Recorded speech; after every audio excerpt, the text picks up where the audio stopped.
నమస్కారం. గొడ్లవల్లేరు ఇంజనీరింగ్ కాలేజీలో జరిగిన ఘటన వందల మంది ఆడపిల్లల ఆత్మ గౌరవాన్ని, రక్షణని ప్రమాదంలోకి నెట్టేసింది. ఈ ఘటన మీద కూటమి ప్రభుత్వం సిగ్గుతో తలదించుకోకపోగా ఇంకా అక్కడ ఏమి జరగలేదని జిల్లా ఎస్పీ గారితో ప్రకటన చేయిస్తా ఉన్నారంటే ఆడపిల్లల ఆత్మ గౌరవం అంటే మీకు లెక్కలేదని, ఆడపిల్లల రక్షణ మీద మీకు బాధ్యత లేదని మీ యొక్క బాధ్యత రాహిత్యమైనటువంటి ప్రకటన చాలా స్పష్టంగా తెలియజేస్తా ఉంది. వందల మంది విద్యార్థులు నేటి నుంచి పెద్ద ఎత్తున ధర్నాలు చేస్తూ ఉంటే, నిరసన తెలియజేస్తూ ఉంటే ఏమీ జరగలేదని జిల్లా ఎస్పీ గారితో మీరు ప్రకటన జారీ చేయించారంటే ఇది ఎంత దుర్మార్గం. అంటే సామాన్య విద్యార్థులు అయితే మీ దృష్టిలో వాళ్ళ మీద బాధ్యత ఉండదా? సామాన్య విద్యార్థులు పోరాటం చేస్తే మీరు పట్టించుకోరా? సెలబ్రిటీ మహిళ హనీ ట్రాప్ చేస్తే కాదాంబరి కాత్యాయని మీద ఉన్న ప్రేమలో 1% కూడా మీకు వందల మంది విద్యార్థుల యొక్క ఆవేదన మీద లేదా? కాదాంబరి కాత్యాయని మీద మీకు అంత ప్రేమ ఏంటి? సామాన్య విద్యార్థుల మీద మీకు కనీసం బాధ్యత ఉండదా? అన్యాయం ఎవరికి జరిగినా ఒకేలా స్పందించాలి. కాత్యాయని గారికి అన్యాయం జరిగితే విచారణ చేయండి. కానీ వందల మంది విద్యార్థులకు అన్యాయం జరిగితే స్పందించే తీరిదా? మంత్రి నారా లోకేష్ గారికి ట్విట్టర్ వేదికగా వారి ఆవేదనని నిన్న రాత్రి తెలియజేస్తే ఈ రోజు ఉదయం వరకు స్పందించడానికి, వారికి న్యాయం చేయడానికి నారా లోకేష్ గారికి తీరిక లేదా? విచారణ జరిపిస్తామంటున్నారు.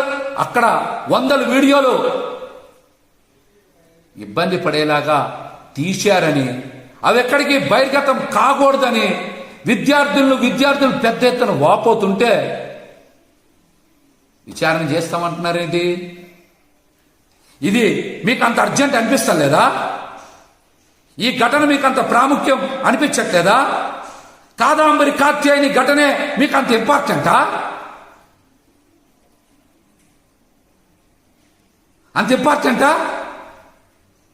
వందల మంది విద్యార్థులు జీవితంతో చెలగాటం జరుగుతూ ఉంటే స్పందించే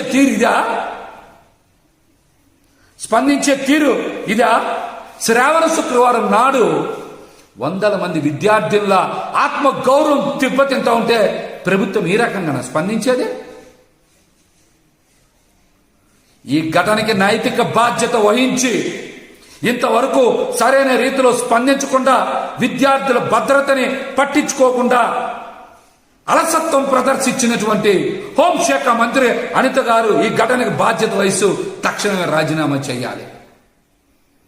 ఎవరైనా సరే. అదేవిధంగా పవన్ కళ్యాణ్ గారు కూడా అనేక సందర్భాల్లో ఎన్నికల ముందు మాట్లాడారు. ఆడపిల్లల వైపు కన్నెత్తి చూడాలంటే భయపడాలి ప్రభుత్వం వచ్చాక అన్నారు. ఈ రోజున మీరు చూస్తూ ఉన్నారు, కూటమి ప్రభుత్వం వచ్చాక ఆడపిల్లల మీద ఎన్ని అగాత్యాలు జరిగాయో, ఎన్ని అత్యాచారాలు జరిగాయో. మతి స్థిమితం లేని ఆడపిల్లలను కూడా ఈ ప్రభుత్వంలో మరి కామాంధులు వదలటం లేదంటే వాళ్ళకి చట్టం మీద కాదు, ఈ ప్రభుత్వం ఏమీ చెయ్యదనేటువంటి ధైర్యం వచ్చేసింది. మీరు శిక్షించరనేటువంటి నమ్మకం వచ్చేసింది. అందుకనే ఇష్టానుసారం ఆడపిల్లల మీద అఘాయిత్యాలు, అత్యాచారాలు చేస్తూ ఉన్నారు. పిఠాపురంలో శ్రావణ శుక్రవారం నాడు అక్కడ పసుపు కుంకం చేరిచ్చారు కదా పవన్ కళ్యాణ్ గారు. మరి గుడ్డవల్లేరు ఘటన మీద మీరు ఎందుకు స్పందించలా? ఆడపిల్లలకు అండగా నిలబడరా మీరు?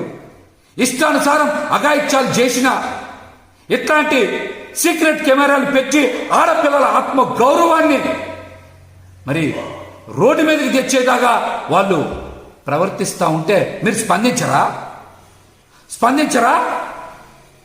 దీనికి కూడా మీరు స్పందించాలి, బాధ్యత వహించాలి.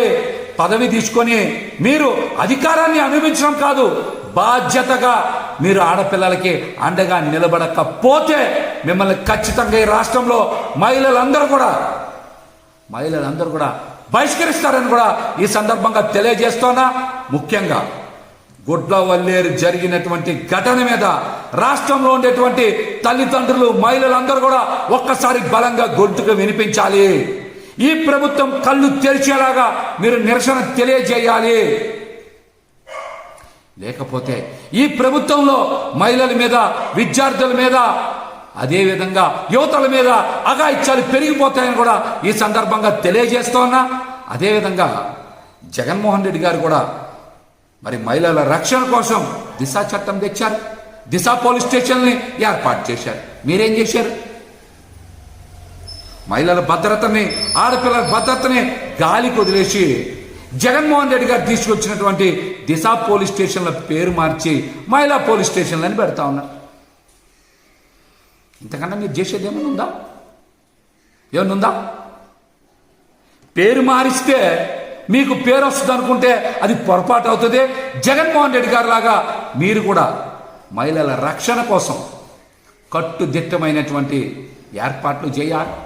దిశ చట్టాన్ని కొనసాగించాలి. దిశ పోలీస్ స్టేషన్లని కొనసాగించాలి. అంతేగాని ఆడపిల్లల మీద అఘాయిత్యం చేసినటువంటి వాళ్ళ మీద ఎటువంటి చర్యలు తీసుకోకపోతే ఇటువంటి ఘటనలే జరుగుతాయి. కూటమి ప్రభుత్వం వచ్చాక ఇష్టానుసారం మహిళల మీద రెచ్చిపోతా ఉన్నారు, అఘాయిత్యాలు చేస్తూ ఉన్నారంటే ఈ ప్రభుత్వం యొక్క అలసత్వాన్ని రాష్ట్ర వ్యాప్తంగా ఉన్నటువంటి మహిళలు, తల్లిదండ్రులు అందరూ కూడా అర్థం చేసుకోవాలని కూడా ఈ సందర్భంగా నేనైతే విజ్ఞప్తి చేస్తా ఉన్నాను.